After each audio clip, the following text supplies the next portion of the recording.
Almost 900 children in the city of Nottingham don't have a permanent home. The shocking figure has emerged in a report on rising homelessness from the housing charity Shelter. They're among almost 6,000 people in temporary accommodation across the East Midlands. Our social affairs correspondent Jeremy Ball reports. This is my room. Sue's been staying in her friend's back room here in Nottingham since losing her tenancy 2 years ago. So this is like the wardrobe? Yeah. Sue's here with her pet dog Lucy. This is her dinner table. Horrible, to be honest, because now I'm getting older, I'm 34. My main focus is wanting to have a baby, start a family. The clutter, like having my food in storage there, I hate it, to be honest. I could get kicked out at any point. There has been times when I've been sofa surfing where I've literally had to live out of bags. This is the most visible form of homelessness, but it's just the tip of the iceberg. Most homeless people aren't on the streets. They're often families in places like B&Bs and temporary council accommodation. And the housing charity Shelter's found this city is now a homelessness hotspot. Today's report says almost 1,600 people here in Nottingham are officially registered homeless. That includes almost 900 children who don't have a permanent place to live. For many families, it means one family having to share one room. In the worst cases, they may be sharing facilities with other people and other families. It can mean that families are all having to share beds inappropriately, and it has a real impact on people's physical and mental health.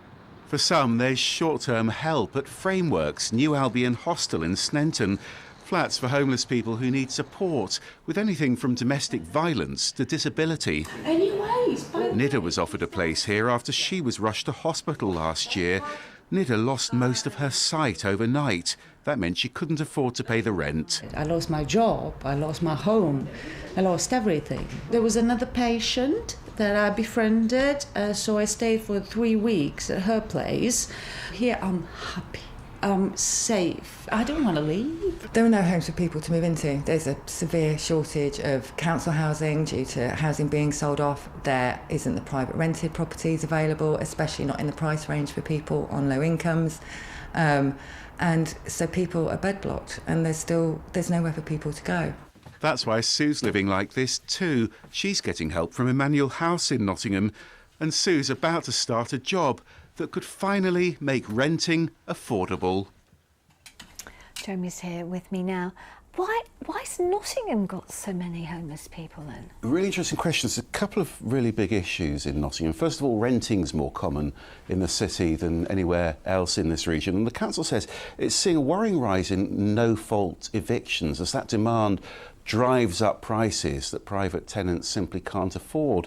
Another thing is that the housing market's being affected by the success, really, of the city's two universities, because I'm told around a third of the city's population are now students, and you'll have seen a lot of that high-end student accommodation being constructed, but of course that simply isn't suitable for families who are on the housing waiting list.